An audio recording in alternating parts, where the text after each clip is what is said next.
जो टॉपिक है वो है एक ऐसा ग्लैंड जो दो सिस्टम मैंने आपको बताए थे, एंडोक्राइन सिस्टम और एक्सोक्राइन सिस्टम।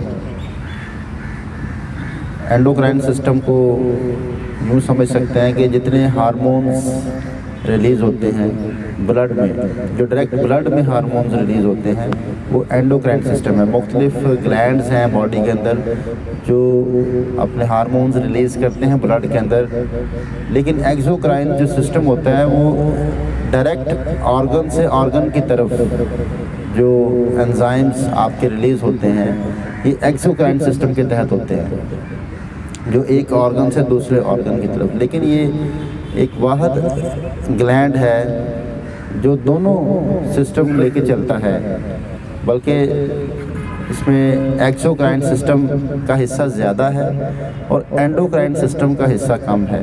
इसको यूँ समझ लें कि 90% एक्सोक्राइन सिस्टम और 10% जो है वो एंडोक्राइन सिस्टम के अंदर ये आपका जो ग्लैंड आता है। इसका नाम है पैंक्रियाज, लबलबा। इसके पहले तो फंक्शन समझ लेते हैं और उसके बाद फिर इसकी जो डिजीज़ हैं उनको, और फिर योगा से जो है वो हम इसको कैसे बेहतर बना सकते हैं। एक्सोक्राइन सिस्टम के तहत ये इसकी एक नाली कनेक्ट करती है छोटी आंत के साथ जाके, ड्यूडिनम के साथ, जहाँ से छोटी आंत शुरू होती है। ये मैदे के बिल्कुल पीछे वाक़या है, मैदे के बिल्कुल पीछे, और वो नाली के ज़रिए से एंजाइम्स रिलीज़ होकर छोटी आंत की तरफ जाते हैं जो कि आपके डाइजेस्टिव सिस्टम को ठीक रखते हैं। आपको भूख का लगना, आपका खाना हज़म होना, इसका ताल्लुक़ पैंक्रियाज से जो एंजाइम्स रिलीज़ होते हैं वो डक्ट के ज़रिए से, नाली के ज़रिए से आपकी छोटी आंत में जाके शामिल होते हैं। अगर वो सही तरीके से रिलीज़ होते हैं तो फिर आपका जो है वो डाइजेस्टिव सिस्टम ख़राब नहीं होता। और दूसरा जो इससे एक्सोक्राइन सिस्टम का एक रिलीजिंग होती है वो है बाइकार्बोनेट। बाइकार्बोनेट जो है वो क्या करते हैं, मैदे के अंदर बहुत ज़्यादा तजाबियत होती है। अगर वो बाइकार्बोनेट कम आपके रिलीज़ हों तो फिर आपकी तजाबियत, एसिडिटी आपको फील होती रहती है। वो बाइकार्बोनेट भी आपके ड्यूडिनम में जाके रिलीज़ होते हैं और आपके मैदे की तजाबियत को कम करते हैं। जो आपके पेट में जलन और आपके जलन की जो कैफियत होती है ये उसको रोकते हैं, उसको कम करते हैं। जो आप एसिड भी लेते हैं या एसिडिटी आपके अंदर जो बनती है, एसिड, क्योंकि एसिड बनते हैं मैदे के अंदर, बहुत सारे एसिड मौजूद हैं, तो उनकी कमी लाने के लिए ये आपके जो बाइकार्बोनेट है ये काम करते हैं, और ये भी पैंक्रियाज से रिलीज होते हैं। ये एक्सोक्राइन सिस्टम के दो फंक्शन इसके अंदर आ गए। एक फंक्शन इसका और है, वो है इंसुलिन रिलीज करना। ये डायरेक्ट ब्लड में जाता है। और ग्लूकागॉन जो इंसुलिन के साथ रिलीज होते हैं, और ये ग्लूकागॉन क्या करते हैं, ग्लाइकोजन आपकी बनाते हैं। जो आपकी एक्स्ट्रा शुगर होती है जिस्म के अंदर, एक्स्ट्रा शुगर, उसको स्टोर कर लेते हैं। हम लोग जो खाते पीते हैं, अब उसमें कितनी शुगर चाहिए इसका एस्टिमेट तो नहीं हो सकता। हमें इस टाइम कितनी शुगर चाहिए, कितना हमें ग्लूकोज चाहिए, तो बॉडी जो है उसके अंदर एक स्टोर करने का फंक्शन भी होता है। प्रोटीन को स्टोर करना, आपके जो आपने इनटेक है आपका, उसमें से चीज़ों को स्टोर करके बॉडी के अंदर रख लेना और ज़रूरत के वक्त उसको इस्तेमाल करना। तो उसके लिए ग्लूकागॉन का जो है वो केमिकल ये काम करता है आपकी स्टोरेज का। ये इसके फंक्शन हैं पैंक्रियाज के। इसमें एक तो कॉमन डिजीज़ है जिसको हम कहते हैं डायबिटीज़। डायबिटीज़ 2 टाइप्स की है। एक टाइप ऐसी है जिसमें इंसुलिन नहीं बनती, बीटा सेल्स काम करना छोड़ देते हैं, क्योंकि पैंक्रियाज में 4 तरह के सेल्स हैं, अल्फ़ा, बीटा, डेल्टा और सी टाइप सेल्स। तो बीटा सेल्स जो हैं ये आपके बनाते हैं इंसुलिन। जब ये बीटा सेल्स इंसुलिन नहीं बना पाते तो फिर इंसुलिन बाहर से लेनी पड़ती है। और दूसरी टाइप है कि इंसुलिन तो बनती है लेकिन वो कंट्रोल नहीं कर पाती, उसको शुगर को, आपके शुगर लेवल कंट्रोल नहीं हो पाता, इंसुलिन यूज़ नहीं हो पाती। तो ये इसके फंक्शन है। और दूसरी जो इसकी बीमारी है वो है पैंक्रियाटाइटिस। उसमें क्या होता है, उसमें आपके पैंक्रियाज स्वेल कर जाते हैं, सोजिश। अक्सर जो पेट में दर्द हो और शदीद दर्द हो और कई दिन तक चलता रहे और पेन किलर से भी आराम ना आए और पेट का दर्द कम ना हो और उसका ड्यूरेशन कई दिन तक हो, तो इससे साफ साफ जाहिर होता है कि ये आपके पैंक्रियाज की स्वेलिंग है, उसकी वजह से दर्द हो रहा है पेट में।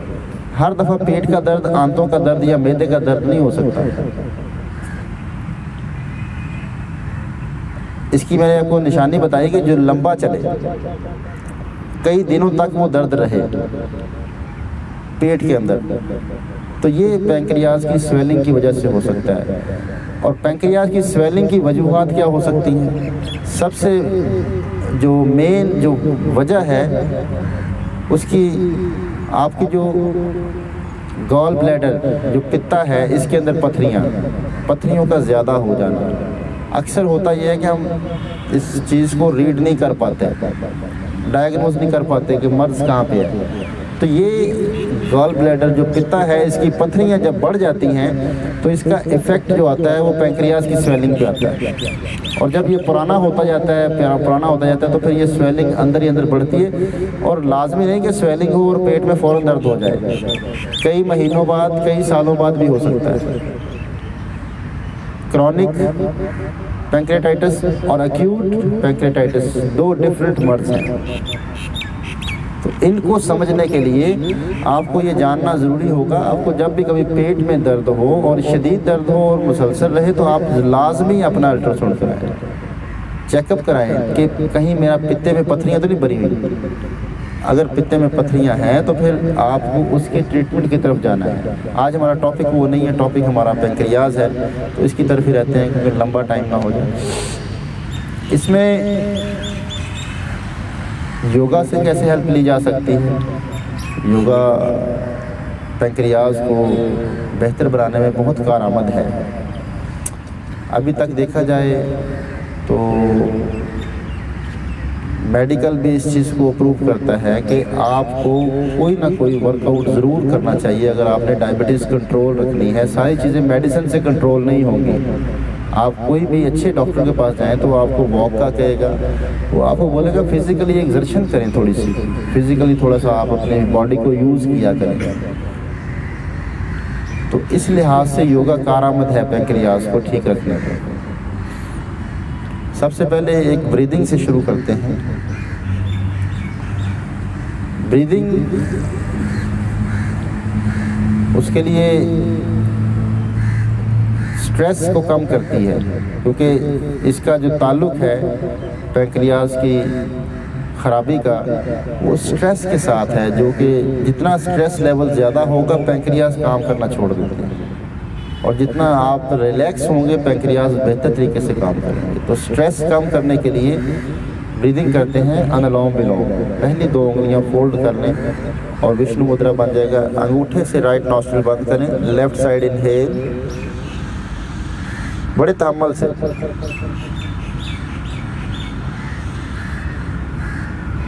Right side Excel,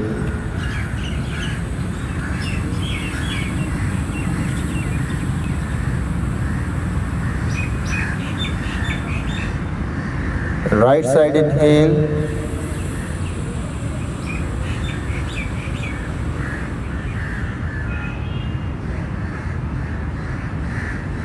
left side Excel.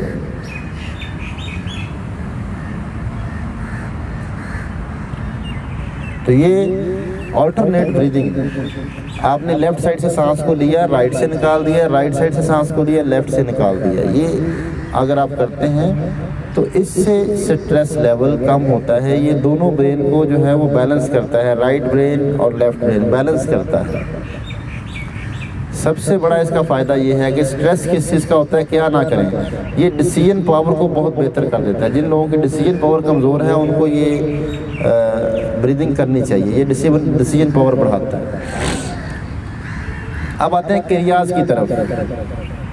2 क्रिया हैं जो कि पैंक्रियाज को बहुत अच्छा बनाते हैं। एक है कपालभाति और दूसरा है अग्निसर। कपालभाति जिनको शुगर है उनको करनी चाहिए, क्योंकि क्रिया तब किया जाता है जब कोई गंदगी बढ़ जाए जिस्म के अंदर, कोई प्रॉब्लम बढ़ जाए तो क्रिया तब करना चाहिए। हर वक्त क्रिया करने से जो है नुकसान होता है। तो जिनको डायबिटीज़ है वो 5 मिनट्स इसको शुरू कर लें, आहिस्ता आहिस्ता स्टेमिना आपका 20 मिनट्स तक हो जाए, 30 मिनट्स तक हो जाए। कपालभाति करने का तरीका ये है कि सांस को निकालने पे फोकस करना है, लेना आधा लेना है, निकालने पे फोकस, झटके से सांस को निकालना, पेट को दबते हुए सांस को बाहर निकालना नाक से।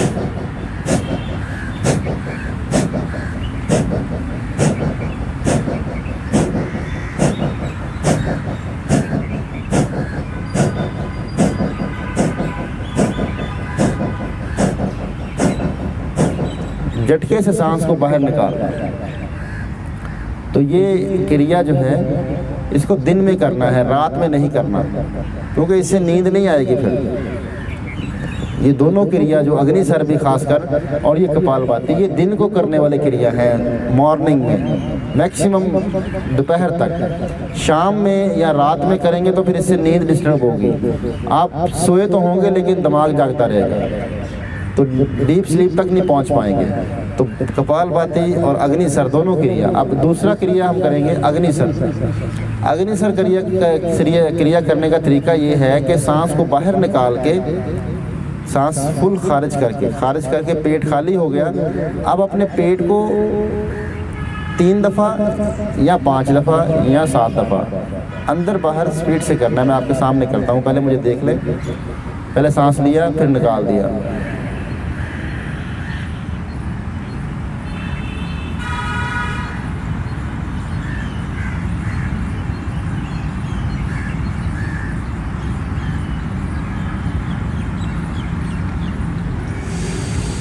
जितना आप कर सकें, मैं तो इसको बहुत ज़्यादा कर लिया, जितना आप कर सकें, जितना इजीली कर सकें। सांस खारिज करके, सांस निकला हुआ, हाँ जी, सांस खारिज करके रोक लें और पेट को अपने, सिर्फ पेट को अंदर बाहर। ये दोनों क्रिया पेट भी कम करते हैं। जिनके फैट है उनको तो क्रिया की ज़रूरत है, फैट एक गंदगी है। जिनके पेट के ऊपर फैट आ गए तो फैट को खारिज करने के लिए भी दोनों क्रिया कर सकते हैं। क्रिया ये सफाई करेंगे तो ये सिर्फ पेट की चर्बी को कम कर देंगे। सांस को खारिज किया, फिर देखने की दफ़ा निकल गया सांस।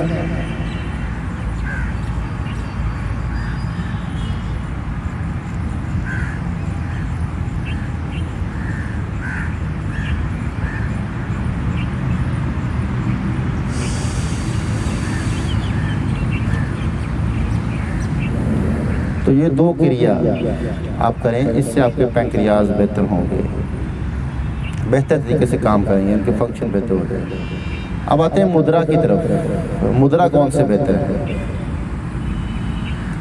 अगर तो सिर्फ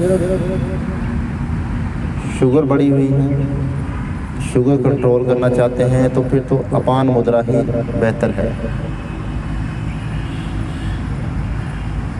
दरमियान की 2 उंगलियां अंगूठे के साथ मिला लें।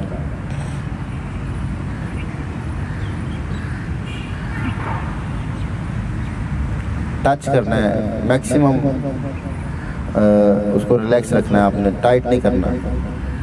हाथ को रिलैक्स, दोनों उंगलियां बाकी सीधी कर लेनी है, अलग कर लेनी है, साथ ना मिली हो, बैठ के या लेट के।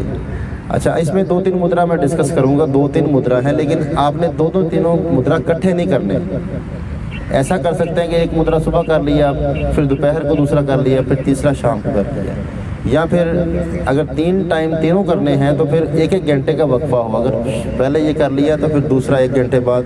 मुद्रा की टेक्निक जो है वो लगातार 2 मुद्रा नहीं करते, बीच में गैप होना चाहिए। तो अब 2 मुद्रा मैं और बताऊंगा जो पैंक्रियाज के ओवरऑल फंक्शन को ठीक करते हैं। डायबिटीज़ भी कंट्रोल करते हैं ओवरऑल। जब पैंक्रियाज का ओवरऑल फंक्शन ठीक होगा तो सारी चीज़ें ठीक होंगी। एक है समान वायु मुद्रा। समान वायु मुद्रा ऐसे 5 एलिमेंट्स को मिला लें, अंगूठे के साथ चारों उंगलियां मिल जाएं,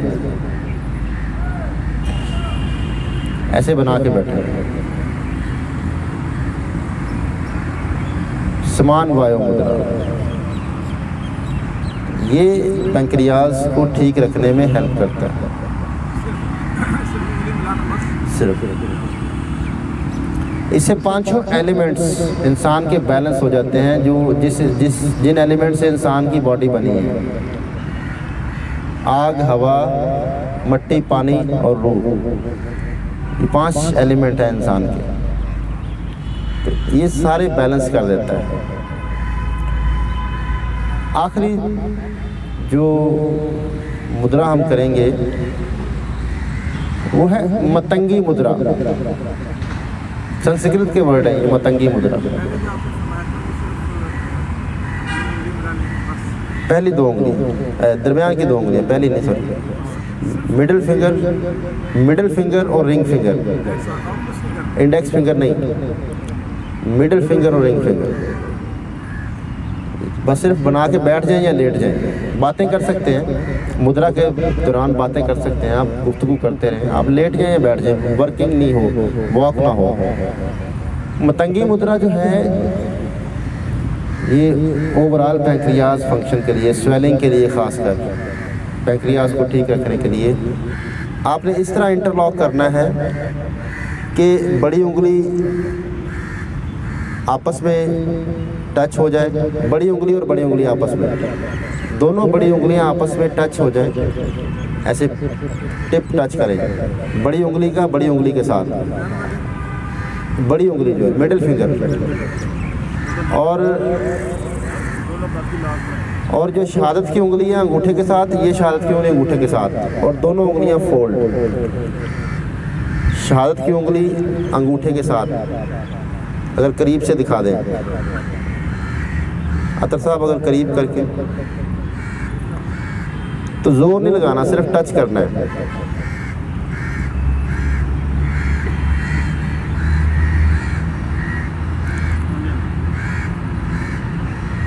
ये मतंगी मुद्रा जो है ये पैंक्रियाज को ठीक करने में बहुत कारआमद है। ओवरऑल फंक्शन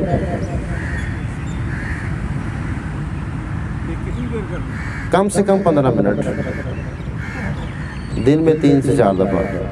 अगर एक ही दफ़ा करना है दिन में तो फिर इसको आप 45 मिनट्स या 1 आवर, 1 घंटा मैक्सिमम कर लें इसको, मैक्सिमम, और एक ही वक्त में करना हो। अच्छा, जोर ना लगाइए, हाथ थक जाएंगे, सिर्फ टच करना है। अब पोजेस की तरफ आते हैं। पैंक्रियाज को ठीक करने के पोजेस कौन से हैं? सबसे पहले तो आप ऐसे वज्रासन में बैठे, कोशिश करें कि दोनों एड़ियां साथ मिली हों और एड़ियों के ऊपर बैठ जाएं, दोनों पांव पीछे की तरफ स्ट्रेच हों।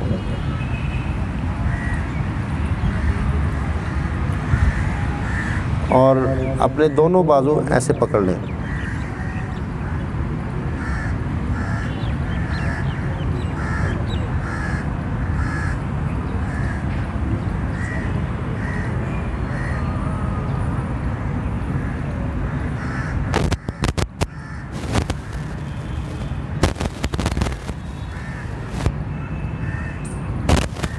जितना इजीली बैठ सकते हैं।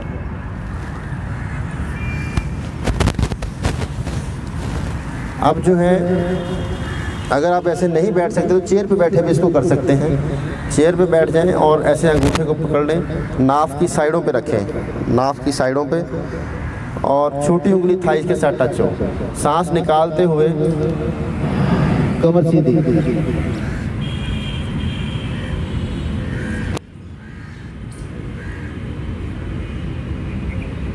चेहरा ऊपर उठा के रखेंगे, सीना उठा के रखेंगे और वापस। दूसरा स्टेप होगा कि इसी पोजीशन में हाथों को घुमाएंगे।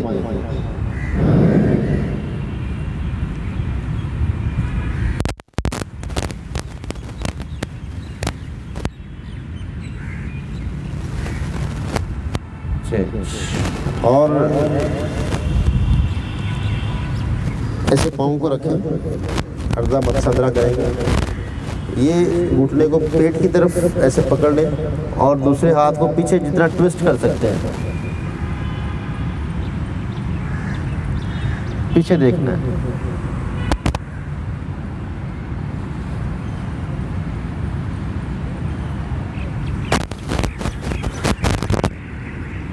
ट्विस्ट करना है कमर को। ट्विस्टिंग के जो पोजेस हैं ये भी आपके पैंक्रियाज को बेहतर करते हैं।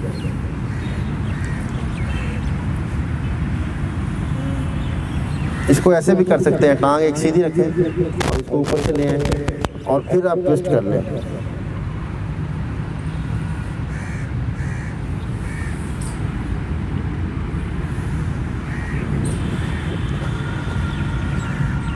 और जो प्रेशर पॉइंट्स हैं इसके हवाले से जो पैंक्रियाज का जो प्रेशर पॉइंट है लेफ़्ट हैंड पे ये जगह है, ये जो कर्व है इनके दरमियान में जो जगह है, ये जो दो उभरी हुई जगह है ना, इसके सेंटर में यहाँ दबाया करें। इससे पैंक्रियाज के फंक्शन बेहतर होते हैं ओवरऑल। हाँ जी, बार बार ऐसे प्रेस करना है।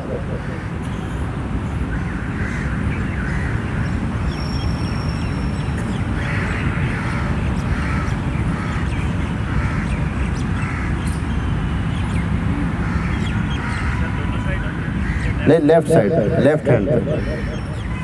और जिनके जो है वो शुगर लेवल बढ़ जाता है उनको साथ ये भी पॉइंट दबाना चाहिए। ये रिंग फिंगर का जो जोड़ है लेफ्ट हैंड पे, रिंग फिंगर के जॉइंट के ऊपर, ये जॉइंट के ऊपर ये 2 पॉइंट दबाएंगे फिर वो ये वाला, इससे यूरिन कंट्रोल हो जाएगा। जिनको यूरिन बहुत ज़्यादा आता है शुगर की वजह से, तो इस पॉइंट को ज़रूर दबाएं। नहीं, 5 मिनट दबाना, 5 मिनट है, 5 मिनट ऐसे। और अपने पैरों को खुद दबाना है। ऐसे पकड़ लें, एक पाँव ऊपर रख लें और इसको अंगूठों के साथ, इसकी मसाज भी ऐसे कर सकते हैं। कोई भी ऑयल लगा लें या लोशन लगा लें, इसको हल्का हल्का मसाज करें और ऐसे दबाएं। दूसरे पाँव को फिर ऐसे, तो अपने पैरों को खुद दबाना है। तो किसी से दबाने से बेहतर है खुद दबाएं।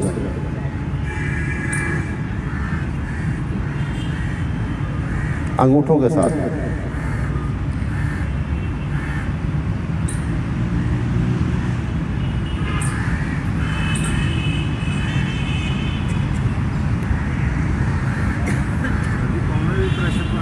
जी, प्रेशर पॉइंट है सारे। खासकर ये जो एरिया है ना, ये सेंटर में जो कर्व है, ये आंतड़ियाँ जो आपके पेट के जो सारे पॉइंट्स इसके अंदर हैं। तो ये अगर आप चीज़ें करते हैं तो इससे जो है वो आपके पैंक्रियाज बेहतर होना शुरू हो जाते हैं।